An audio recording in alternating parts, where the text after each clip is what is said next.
Itago niyo na lang ako sa pangalang Lisel. Matagal na din ito, 10 years ago, year 2007. Nagtrabaho ko sa isang company sa Laguna na kung saan ito ay pagawaan ng mga bumbilya.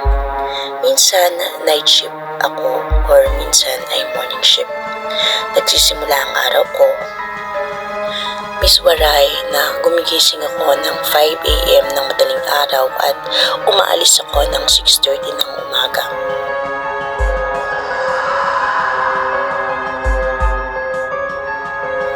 Wala halos bahay sa kapaligiran ng pabrika. Madamo, matalahib, at kung mamalasin, walang masyadong tricycle na dumadaan sa lugar na yun. At may bali-balita na ang lugar na yun ay dating tapunan ng mga salvage victim. Madilim, walang kaposte-poste ng ilaw. 2007 nang mag-apply ako bilang production operator. Minsan mo naman, saglit, ay ba't nagmamadaling-madali ka naman? Gaga ka ba? Pag late tayo, di na tayo makapasok. Ang suplado kaya ng manong guard dun. Kahit kailan talaga, Lisel, ang bagal mo. Ang wika sa akin ng kaibigan kong si Nicole. Wait, malapit ko na matapos ang biodata ko. Eh di dapat, kagabi mo pa kasi ang ginawa. Tricycle na lang tayo para may tayo mali, di ba? Yung special, para doon tayo agad sa katid sa may harap ng pabrika, Nicole. Oo, di sige. Eh, may pambayad kay atay. Mahal-mahal kaya ng special. Sige na, ako nang bahala. Manong, pasakay nga po kami. Special lang po. Pakihatid na lang po kami. Sa may silkas po. Salamat, Manong. Sige, Ning. Mabilis lang yan. Ilang minuto lang yan kasi special naman kayo eh. Sure ka? Gusto mo ba talaga mag-apply dun sa pabrika na sinasabi mo? Eh, puro talahiban dun ah. Oo nga, Nicole. Gusto kong mag-apply dun kasi maganda daw yung bigayan dun. Tapos, medyo malapit pa sa atin. Dito lang yan sa Laguna. Kung ayaw mo, ako na lang. Bahala ka. Pakibigay na yung mga biodata niyo dyan. Kinukuha na ng HR. Wika ng guard. At sir, ito po yung sa amin, sir. At kinuha na rin ng gwardiya ang aming mga biodata. Pinapasok na nga kami ng security guard sa loob ng pabrika at nakapag-exam na rin kami. At sa kabutihang palad ay naipasa namin ng exam at nakapagpa-medical na rin kami. That time, Miss Waray. Kaya naman at nakakapagod. Doon ka pala sa line 4 ha, Lisel. Sambit ng line leader namin. Pakituruan mo si Lisel kung paano yung gagawin niya. Wika niya sa isa ring nagtatrabaho doon sa pabrika. Half hour lang ang break time namin. Nakakapagod talaga pero ina-enjoy ko na lang ang mga araw na pumapasok ako. Araw-araw ay kailangan namin kumota, Miss Waray. Para hindi kami mapagalitan ng line leader namin. Nakakatuwa nga pag kumpleto kami sa attendance dahil may libre pa kami 5 kilong bigas. Madalas ay night shift kami, Miss Waray, at madalas na nagkakatakutan din.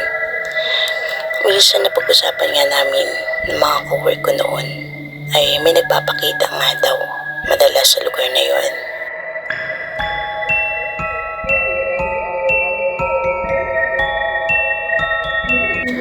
Lumipas ang 1 taon ng pagtatrabaho ko sa company sa Laguna. Isang gabi, 12 p.m. habang balang lahat ng mga ka-work ko, may isang ka-work kami na umiiyak at nakatulala. Bakit ka umiiyak ba eh? Pero hindi pa rin siya nagsasalita, Miss Waray.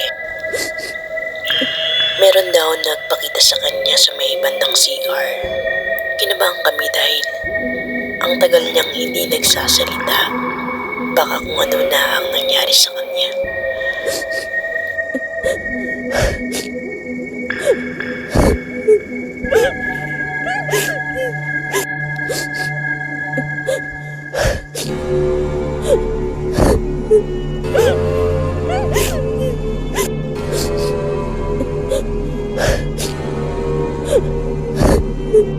Lumipas ang mga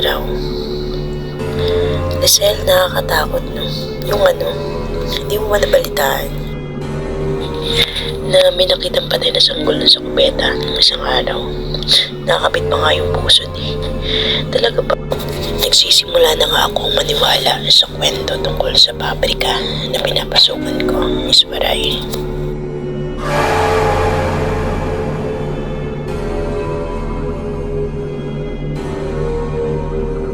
Sabay pakita sa akin ng video na kung saan ang sanggol ay wala ng buhay at punong-puno ng dugo sa kanyang katawan, Miss Waray.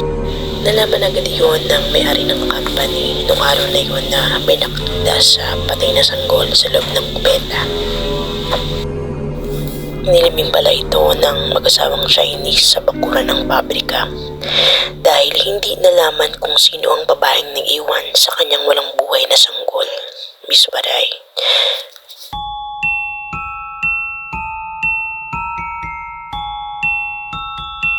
Tuwing mapapagawi ako sa lugar kung saan nilibing ang kawawang sanggol ay parang may tinig akong naririnig.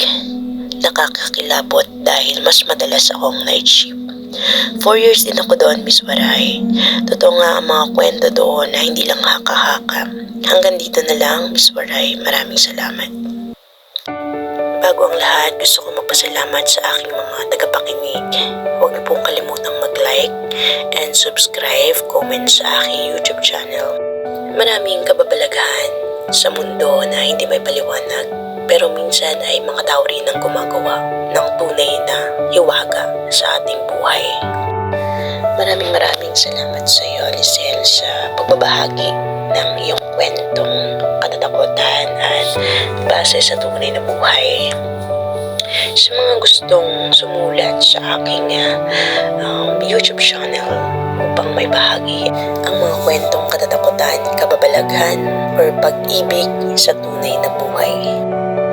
Para sa iyo, Lisel, minsan ang mga tao ay gumagawa din ng totoong kababalaghan na hindi kayang panindigan bandang huli. Tao lang tayo at nagkakamali, pero dapat sa ating pagkakamali ay may napupulot tayong aral at hindi na muling gawin ang pagkakamali na yun. Maraming salamat. Ito po pala si Miss Waray, ang inyong lingkod na tagapagkwento ng mga tunay na buhay at iba pa.